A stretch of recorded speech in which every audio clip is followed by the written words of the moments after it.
gracias. Dulcecita, linda, hay un regalo muy especial de parte de la chica Lover. Ay, gracias. Bueno, Arriba. les voy a dar un regalo por Día de la Madre a Dulce Corazón de Chipao, porque es una artista extrovertida, con éxitos. Siempre te vamos a apoyar en tu carrera artística y bueno, no te vamos a dejar sola. Siempre vamos a estar contigo en las malas y en las buenas. Feliz Día de la Madre. Muy bien, gracias, ahí está el regalo. Pásame este regalito, por favor, mi estimada Carmencita. A ver, pon la mamá. Arriba. A ver, para la mamá. A ver, pásame, Carmencita. A ver, uno por uno. Ahí está. Por allá también pásalo. Pásalo por acá. A mamá. Niña, tú no eres mamá. Yo quiero a la mamá. A la mamá. A ver, ya no hay más. Regalo por ahí, por favor. Chicos, ya, al toque. Listo, vamos con más música, señoras y señores. Inmediatamente, vamos, Rubencito. Para todos los buenos amigos. Arriba Andahuaylas, feliz día, mamá. Seguimos bailando, seguimos gozando. Vamos con el regalo. Chicos, al toque nada más. Se vienen más artistas, ya está lista la siguiente artista, por favor. Inmediatamente, imparable, hoy gozamos y bailamos. Ahora se viene más guainos. Se viene guainito. Otro guainitos. Arriba. Seguimos. Ahora sí se viene el tema más escuchado. Este tema todos lo piden hoy por hoy. Todos lo tararean, se escucha a través de los diferentes medios de comunicación. En Radio Los Andes ni hablar, está que revienta, señores. Y este tema se llama... Arriba. ¡Perdóname!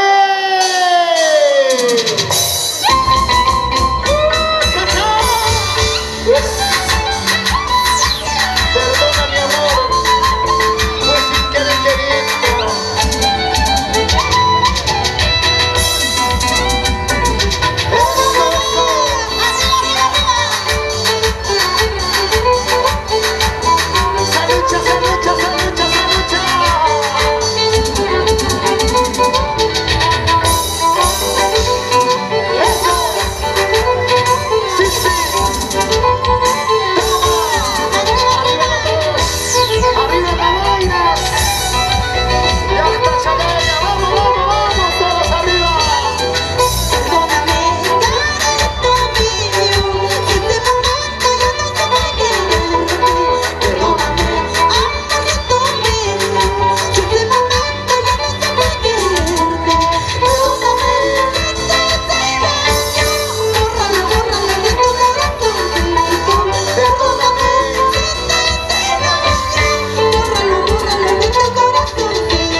¿Se cansaron? Bueno. ¡Arriba los brazos! Los que no se han cansado, ¡arriba los brazos! ¡Arriba, arriba, arriba, arriba! ¡Caramba! Lindísima gente, yo quiero invitarles a escuchar todos los días de 6:30 a 7 de la mañana, Radio Unión, Poder que se siente, ahí estamos. Y el día 21 nos vamos todos al Coloso y a Plaza de Mamana con el tercer Festival del Toril. No se vayan a olvidar, así es, tercer Festival del Toril el día 21 en el Coloso y a Plaza de Mamana.